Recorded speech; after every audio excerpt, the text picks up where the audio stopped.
Hindi ko siya kaibigan. Ang katotohanan ay hindi matitinag kahit sa dilim ng kasinungalingan.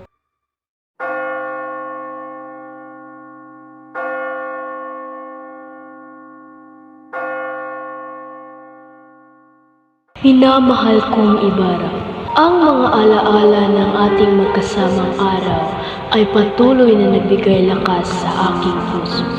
Ngunit ang iyong paglisan ay nagdulot ng kalungkutan. Alam kong ikaw ay naglalakbay para sa kabutihan ng ating bayan at ako'y maghihintay sa iyong pagbabalik.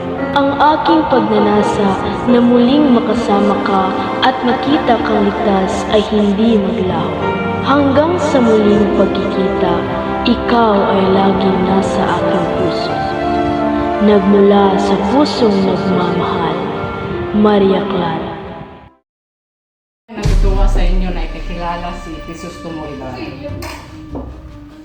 Ako ay nagagalak rin na magkilala kayong lahat. Sa pusong puno ng inggit, galit at kasabikan sa kapangyarihan.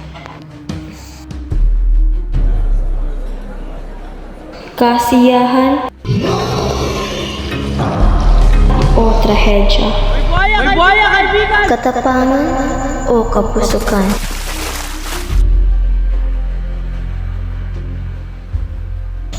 bagong kaaway o kaalay.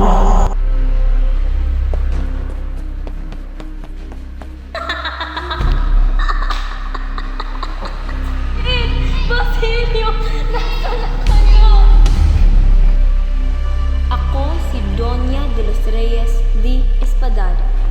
Tingnan niyo ang kolorete sa aking mukha, ang kulot at kulay sa aking buhok, ang magaganda at magagarap na kasuotan na tila para lamang sa isang mestisa.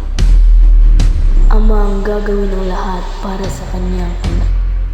Bawal na kayong magkita ni Ibarra.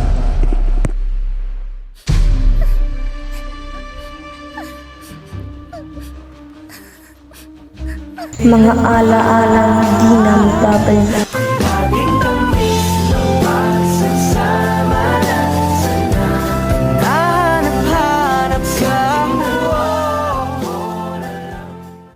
Pag-ibig nga ba ang